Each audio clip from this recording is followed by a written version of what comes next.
ওনার বোনের বাড়িতে কাজ করতে। কি তুই মানুষের বাসায় কাজ করবি? তো কি করব? হোস্টেলে যে ভাড়া, খাবার খরচ সবকিছু আসলে ম্যানেজ করতে পারছি না, তাই ভাবছি কাজটা করব। বাসা থেকে যেহেতু চলে এসেছি, এখন খেয়ে পড়ে তো বাঁচতে হবে, তাই না? তুই নিজের পায়ে দাঁড়াইতে চাস তো? তাহলে একটা কাজ কর, কোনো একটা শপে বা রেস্টুরেন্টে তুই পার্ট টাইম জব খুঁজে নে। সেটা দিয়ে কিভাবে ম্যানেজ করবো তুই বল?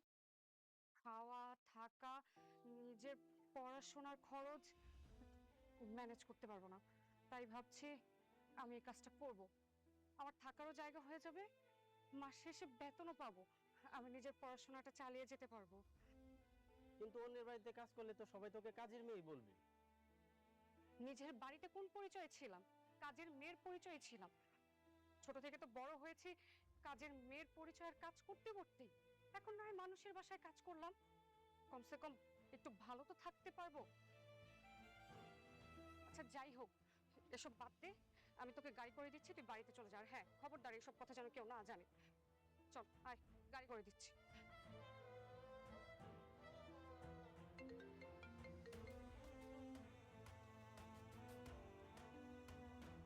হ্যাঁ বল।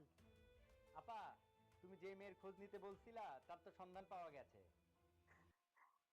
এ তো গুড নিউজ। আচ্ছা, তুমি কি ওই মেয়েকে সত্যি সত্যি আমার ভাগ্নের বউ বানাতে চাও নাকি? আরে হ্যাঁ, আরে এই মেয়ে তো তোর দুলা ভাইয়ের ক্লোজ বন্ধুর একমাত্র মেয়ে। সেই ছোটবেলা থেকেই তো আমি ওকে পছন্দ করে রেখেছি আমার ছেলের বউ করবে বলে।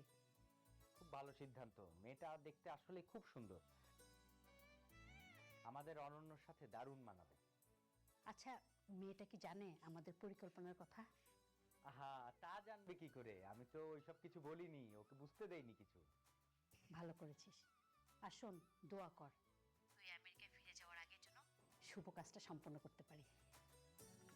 না আপা, সেটা মনে হয় আর হবে না। কিছুদিন পরে আমার ফ্লাইট। তবে আমি আমেরিকা থাকি আর যেইখানেই থাকি না কেন, তোমার জন্য, আমার ভাগ্নের জন্য আমার দোয়ার ভান্ডার সব সময় খোলা। দোয়া করিস ভাই। ঠিক আছে।